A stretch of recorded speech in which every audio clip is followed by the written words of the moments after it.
Assalamualaikum warahmatullahi wabarakatuh. Kebakaran besar di Israel bukan sekedar bencana. Bisa jadi ini azab dari Allah. Tonton sampai akhir karena penjelasan tentang tanda-tanda azab Allah ada di tengah hingga akhir video. Kebakaran besar melanda Israel pada akhir April 2025. Api mulai terdeteksi pada pagi hari di kawasan hutan dekat Elatrun, sebuah wilayah strategis yang berada di antara Tel Aviv dan Yerusalem. Dalam hitungan jam, angin kencang dari arah barat memperluas kobaran ke berbagai titik, termasuk kawasan pemukiman di Beit Shemesh dan Yerusalem Barat. Api menjalar cepat melewati lahan kering, semak belukar, dan hutan pinus yang sudah lama tidak tersentuh hujan. Menurut data resmi dari Otoritas Pemadam Kebakaran Nasional Israel, lebih dari 25.000 dunam lahan terbakar. Itu setara dengan lebih dari 6.000 hektar. Sementara itu, sekitar 10.000 warga diperintahkan untuk meninggalkan rumah mereka, banyak di antaranya mengungsi ke tempat-tempat darurat di sekolah dan gedung pemerintahan yang dialih fungsikan. Tak sedikit yang harus bermalam di mobil karena pengungsian penuh dan akses jalan terputus api. Hari pertama, pemerintah tampak kewalahan. Petugas pemadam kebakaran menyatakan bahwa penyebaran api sangat agresif dan tidak bisa dikendalikan dengan cara biasa. Mereka harus memanggil lebih dari 160 unit pemadam dan 12 pesawat pembom air untuk menghambat penyebaran. Di hari kedua, kondisi semakin buruk. Beberapa kawasan yang awalnya aman, kini ikut terbakar karena percikan api yang terbawa angin. Wartawan lokal mencatat betapa tidak siapnya infrastruktur menghadapi kebakaran besar. Tidak semua daerah memiliki sistem peringatan dini. Beberapa warga baru tahu ada api setelah rumah tetangga mereka mulai terbakar. Jalan-jalan sempit membuat kendaraan pemadam kesulitan masuk ke titik rawan. Aliran listrik di sebagian besar wilayah terdampak dipadamkan, memperparah kepanikan. Pemerintah Israel akhirnya mengeluarkan status darurat nasional di hari kedua kebakaran. Perdana Menteri Benjamin Netanyahu memberikan pernyataan bahwa seluruh kekuatan negara akan dikerahkan untuk mengatasi krisis ini. Permintaan bantuan disampaikan kepada beberapa negara sahabat, Spanyol, Prancis, dan Amerika Serikat, termasuk yang merespons dengan mengirimkan personel dan pesawat pemadam tambahan. Hari ketiga, api masih belum sepenuhnya padam. Meski beberapa titik berhasil dikendalikan, titik-titik api baru muncul di tempat lain karena bara tersebar di udara. Kondisi ini memperpanjang waktu penanganan dan meningkatkan tekanan psikologis warga. Sejumlah rumah ibadah, sekolah, dan fasilitas umum terbakar habis. Petugas medis mencatat lebih dari 40 orang luka-luka, sebagian karena luka bakar, sebagian karena menghirup asap pekat. Analisis awal dari pakar kebakaran menyebutkan bahwa kebakaran ini tergolong anomali dalam skala dan kecepatan penyebaran. Mereka menyebutkan kombinasi suhu tinggi di atas 40 derajat, kelembaban udara rendah, dan hembusan angin kencang sebagai faktor utama. Namun mereka juga mencatat adanya kelalaian manusia seperti pembakaran sampah terbuka dan aktivitas luar ruangan yang berisiko sebagai pemicu awal. Secara sosial, bencana ini memukul kepercayaan publik terhadap kesiapan pemerintah menghadapi krisis. Warga mengeluh lambatnya informasi, minimnya koordinasi, dan lemahnya perlindungan terhadap kelompok rentan seperti lansia dan anak-anak. Beberapa video amatir yang beredar di media sosial menunjukkan warga berlarian dengan membawa barang seadanya, sementara api menyala hanya puluhan meter dari mereka. 3 hari yang mengubah suasana Israel menjadi kelam.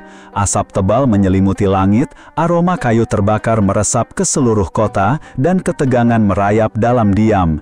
Tak ada kepastian kapan semua ini akan berakhir, dan tak ada jaminan bahwa hari esok akan bebas dari bara.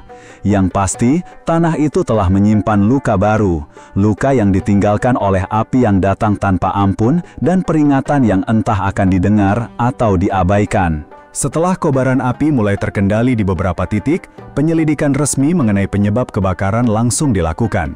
Pemerintah Israel melalui pernyataan dari Kementerian Keamanan Publik dan Otoritas Pemadam Kebakaran Nasional menyebutkan bahwa bencana ini kemungkinan besar disebabkan oleh kombinasi faktor alam, suhu udara yang mencapai lebih dari 40 derajat Celcius, kelembaban yang sangat rendah, dan angin barat yang bertiup kencang. Ketiganya menciptakan kondisi ideal untuk penyebaran api dalam skala besar dan cepat.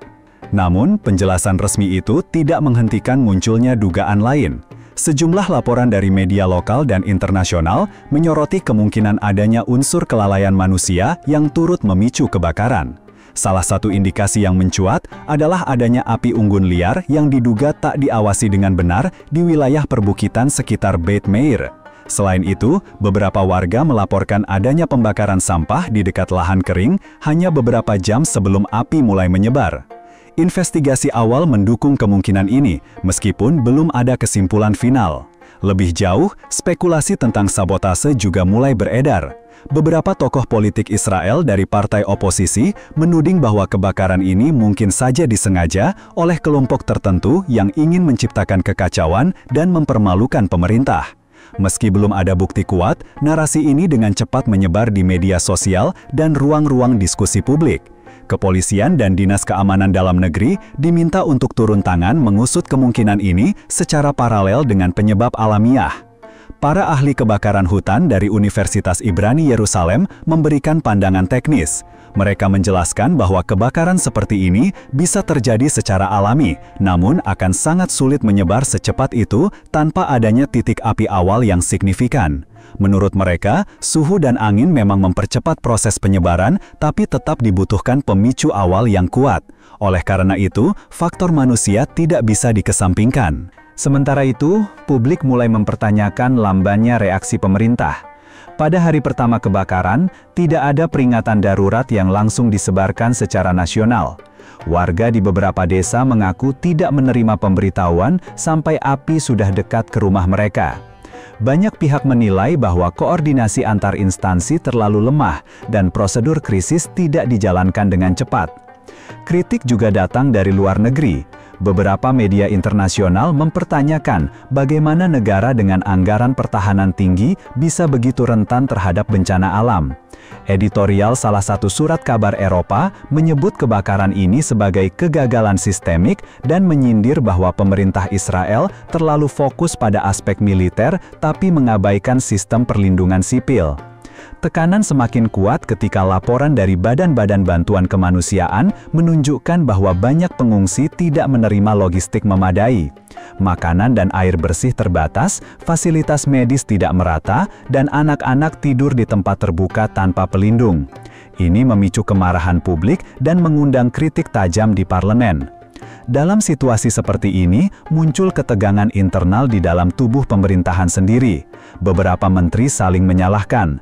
Ada yang menuding Departemen Lingkungan Hidup gagal melakukan pembersihan rutin di hutan-hutan kering, sementara yang lain menyalahkan tim keamanan nasional karena lamban mengidentifikasi potensi sabotase. Situasi ini memperlihatkan betapa rapuhnya struktur tanggap darurat Israel ketika menghadapi bencana di luar konteks konflik militer. Kebakaran besar ini bukan hanya menghanguskan lahan dan rumah, tapi juga memperlihatkan celah besar dalam sistem kesiapsiagaan nasional. Pertanyaan yang tersisa di benak banyak orang, apakah ini sekadar akibat dari alam dan kelalaian, atau ada pesan yang lebih dalam yang tidak disadari oleh mereka yang berkuasa? Kebakaran hebat yang melanda wilayah Israel selama 3 hari lebih bukan hanya menghancurkan bangunan dan mengungsi warga, tetapi juga meninggalkan dampak jangka panjang terhadap lingkungan dan kesehatan masyarakat. Data dari Kementerian Lingkungan Hidup Israel mencatat bahwa lebih dari 200 ekosistem hutan alami musnah. Jenis-jenis pohon endemik yang sulit tumbuh kembali ikut terbakar bersama ribuan hewan liar yang tak sempat menyelamatkan diri. Banyak satwa, termasuk rusa kecil, landak, dan burung pemangsa, melarikan diri ke pemukiman warga. Hal ini menyebabkan kekacauan baru karena warga tak siap menghadapi serbuan hewan yang stres dan ketakutan. Beberapa laporan menyebutkan adanya penyerangan satwa terhadap manusia akibat perubahan mendadak habitat.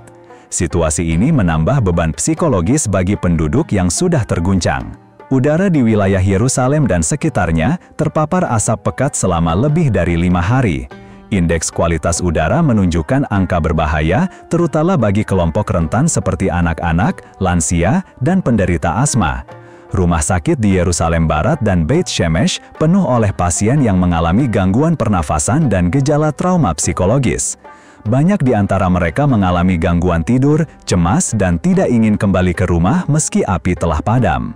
Pemerintah Israel akhirnya memperluas status darurat nasional, mencakup logistik medis dan evakuasi massal. Sejumlah tenda darurat dibangun di lapangan terbuka dan area militer. Namun, kondisi ini mengungkap realitas pahit, ketimpangan logistik sangat mencolok. Di wilayah pinggiran, bantuan sangat lambat datang, sementara di pusat kota seperti Yerusalem, suplai lebih lancar. Hal ini memunculkan kritik dari masyarakat bahwa pemerintah hanya fokus pada kawasan elit dan melupakan daerah pinggiran yang lebih terdampak. Di dalam negeri, suara-suara internasional menonjoli kekacauan ini. Artikel dari beberapa outlet berita Eropa menyebutkan bahwa krisis ini menunjukkan kerapuhan manajemen krisis Israel. Sebuah editorial menyebutkan bahwa pemerintah lebih siap menghadapi konflik militer daripada bencana alam.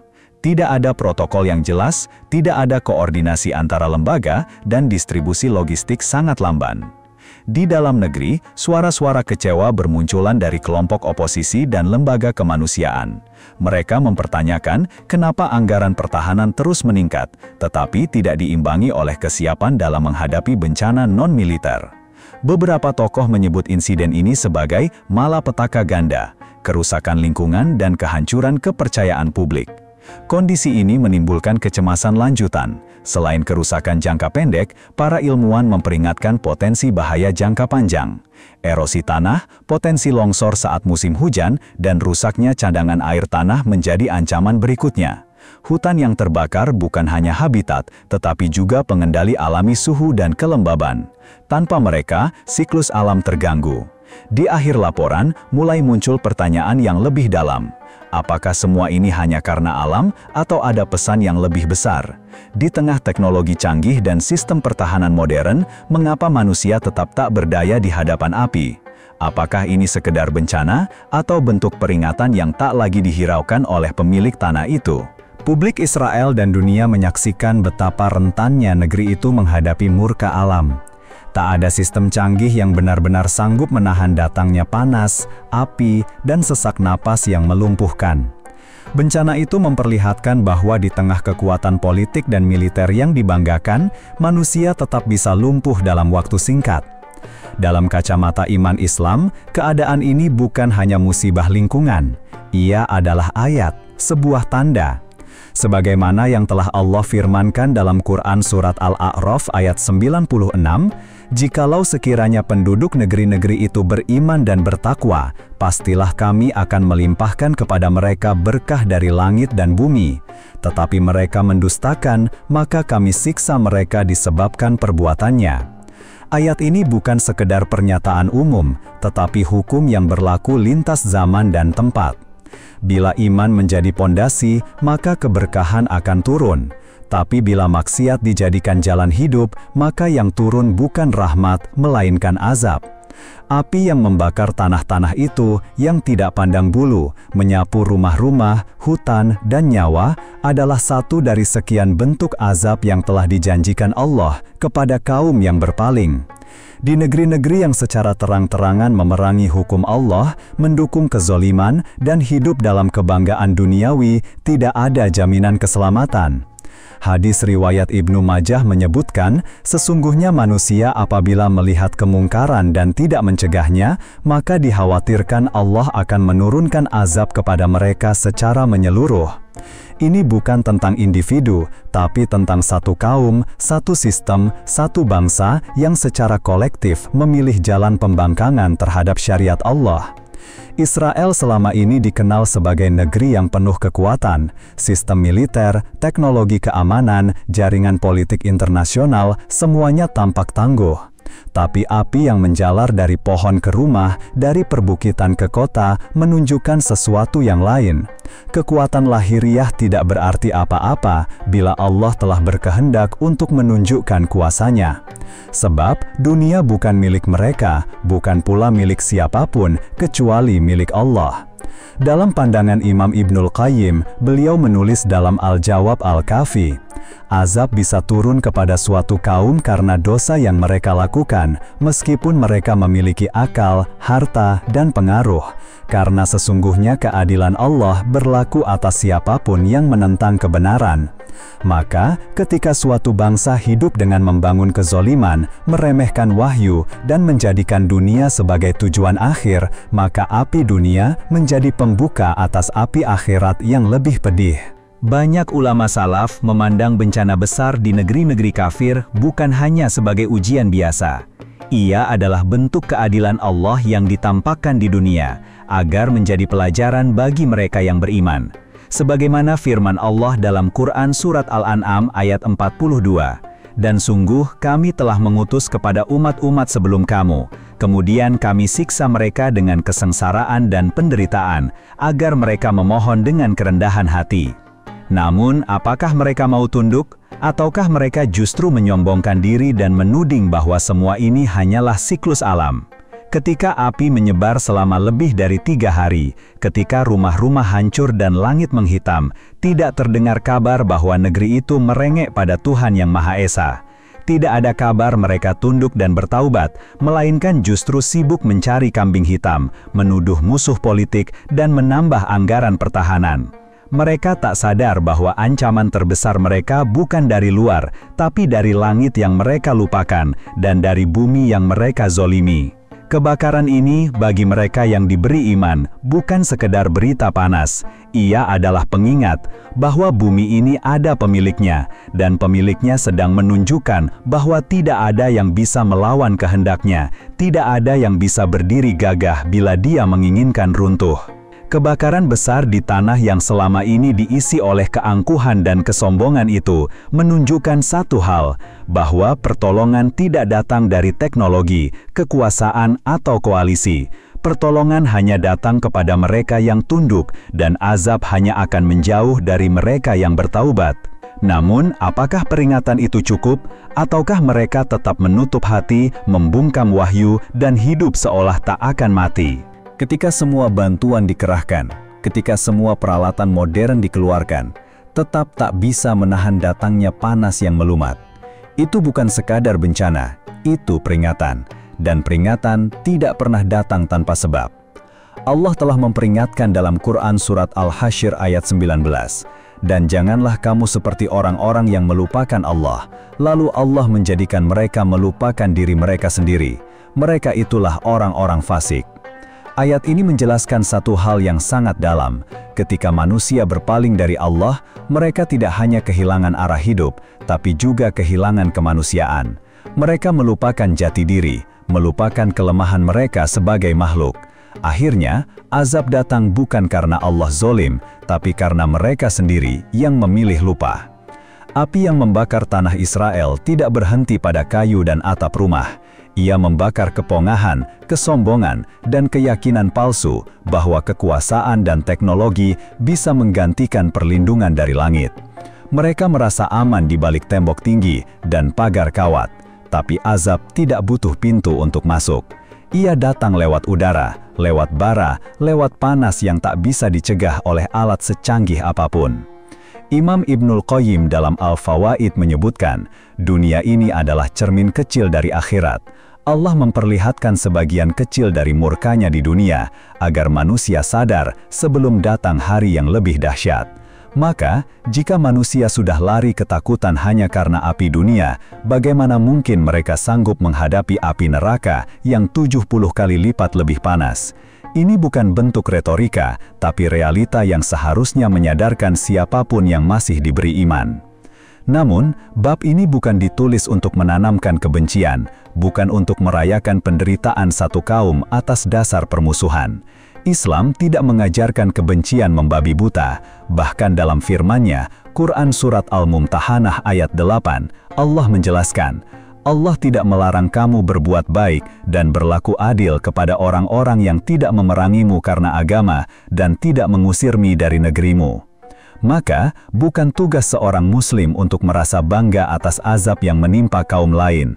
Tugas kita adalah mengambil ibrah, pelajaran, dan rasa takut. Sebab, yang terjadi pada mereka bisa menimpa siapa saja. Tidak ada satu negeri pun yang kebal terhadap murka Allah. Bukan karena namanya bukan Israel, lalu merasa aman. Bukan karena statusnya negeri muslim, lalu merasa dijaga. Jika maksiat dibiarkan, jika kezoliman diteruskan, jika hukum Allah dicampakkan, maka azab itu bisa berpindah arah. Itulah sebabnya, bab ini juga menjadi peringatan bagi umat Islam sendiri. Nabi Muhammad SAW pernah bersabda dalam hadis riwayat Tirmizi, "Umatku akan mengikuti jejak umat-umat sebelum mereka, sejengkal demi sejengkal, sehasta demi sehasta." Maka, jika umat terdahulu diazab karena menolak wahyu dan hidup dalam kesombongan, umat hari ini pun tidak jauh dari risiko yang sama jika tidak segera kembali. Ketika dunia hari ini menjadikan bencana sebagai berita, bukan sebagai pengingat, maka umat manusia kehilangan rasa gentar terhadap peringatan dari langit. Padahal, dalam setiap bencana ada pesan, dalam setiap kesengsaraan massal ada hikmah, dan dalam setiap api yang menyebar ada pertanyaan yang seharusnya membakar hati, sudahkah kita benar di mata Allah? Ulama salaf dahulu tidak melihat azab dengan penuh sorak, tetapi dengan rasa takut yang dalam. Mereka menangis bila melihat petir, mereka bersujud bila melihat gempa, dan mereka beristighfar bila mendengar kabar kebakaran besar. Sebab mereka tahu azab bukan hanya bentuk hukuman, tapi juga tanda bahwa Allah masih memperhatikan makhluknya. Ketika Allah tidak lagi mengingatkan, itulah saat paling menakutkan. Semoga kita bisa mengambil ibroh dari musibah ini, dan semakin sadar bahwa azab Allah itu nyata bagi siapa saja yang berpaling darinya. Jika video ini bermanfaat, jangan lupa subscribe channel Lauhul Mahfuz untuk konten-konten penuh hikmah dan peringatan akhir zaman. Wassalamualaikum warahmatullahi wabarakatuh.